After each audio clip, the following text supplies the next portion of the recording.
Hello everyone, welcome to সঙ্গী সাথী পাঠশালা। আজকে আমরা DElEd part 1 session 2025-27 child study CC01 chapter 2 আমরা আজকে আলোচনা করব। ইতিমধ্যে চ্যাপ্টার 2 এর শারীরিক এবং চলন বিকাশে দুটি পর্ব আমরা আলোচনা করে ফেলেছি। আর অবশ্যই চ্যানেলে তোমাদের চ্যাপ্টার 1 বিস্তারিত আলোচনা করা আছে, অবশ্যই ভিজিট করে দেখে নিও। আজকে আমাদের চলন বিকাশের তৃতীয় পর্ব। প্রথম প্রশ্ন হচ্ছে, চলন বিকাশ বলতে কি বোঝায়? চলন বিকাশ হলো স্নায়ু কেন্দ্র, স্নায়ু এবং মাংসপেশি সমন্বয়মূলক সক্রিয়তার ফলে দেহ বা অঙ্গ সঞ্চালনের নিয়ন্ত্রণের ক্ষমতার বিকাশ।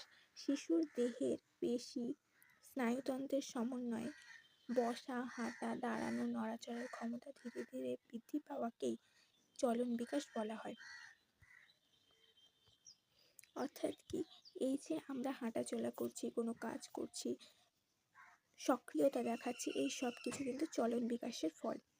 চলন বিকাশের প্রধান দুটি ধরন কি কি বা প্রকার কয় প্রকার? চলন বিকাশ প্রধানত দুই প্রকার। একটি হচ্ছে স্থূল চলন বিকাশ, যেখানে বড় পেশির ব্যবহার হয়ে থাকে, এবং দ্বিতীয়টি হচ্ছে সূক্ষ্ম চলন বিকাশ, যেখানে ক্ষুদ্র পেশি বা সূক্ষ্ম পেশিগুলি যেমন হাতের আঙুল, কোনো কাজ করতে পারা, আঙুলের ব্যবহার ইত্যাদি শেখা হয়ে থাকে।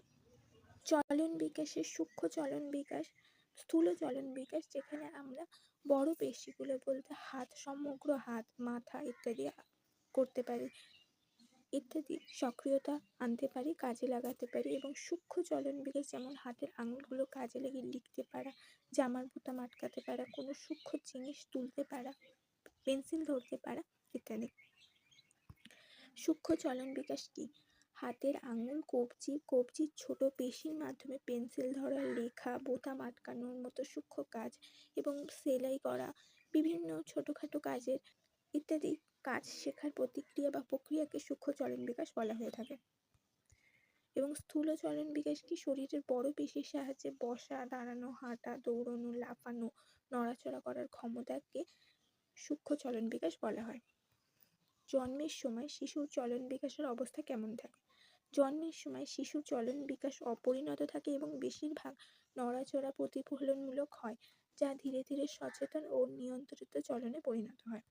মানে হচ্ছে যে জন্মের সময় শিশু কোনো কাজ করতে কিন্তু প্রথমে পারে না, ধীরে ধীরে সে মাথা ঘোরাতে পারে, হাতটাকে, সমগ্র হাতটাকে সে তুলতে পারে, নাড়াতে পারে, পা নাড়াতে পারে, তারপরে হাতের আঙুল, কবজি এগুলোকে ভাঁজ করতে শেখে।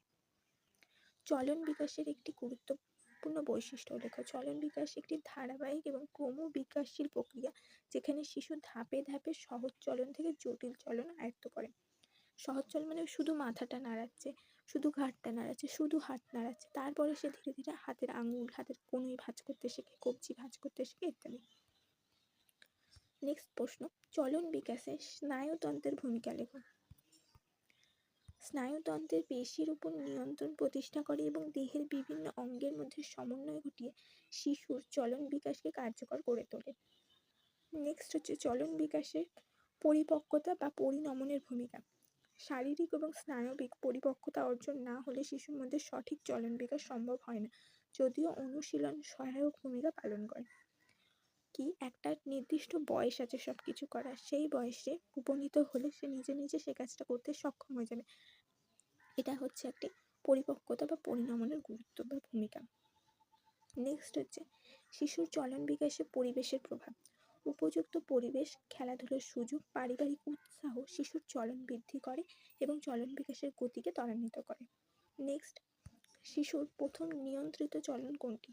শিশু প্রথমে মাথা ও ঘাড়ের নিয়ন্ত্রণ অর্জন করে, এরপর ধীরে ধীরে বসা, হামাগুড়ি দেওয়া, হাঁটার মতো চলন শেখে। এটাই হচ্ছে প্রথম নিয়ন্ত্রিত চলন। খেলাধুলা চলন বিকাশে কিভাবে সাহায্য করে? খেলাধুলার মাধ্যমে শিশুর পেশি শক্তিশালী হয়, শরীরের ভারসাম্য বাড়ে এবং সূক্ষ্ম ও স্থূল উভয় ধরনের চলন বিকাশ ঘটে। তো একটা শিশু যত খেলবে তত তার মধ্যে যে চলন বিকাশটা, একটা শিশু যত খেলাধুলা করবে তত তার শরীরের পেশিগুলো, স্নায়ুগুলো সবল হবে এবং সে ভারসাম্য, নিজের শক্তি, নিজের শরীরকে নিয়ন্ত্রণ করতে শিখবে। তার শরীরে বিভিন্ন সূক্ষ্ম স্থূল পেশিগুলো সবল হয়ে উঠবে এবং সেগুলোকে সে কার্যকরী করে তুলতে সক্ষম হবে, নিয়ন্ত্রণ করতে শিখবে।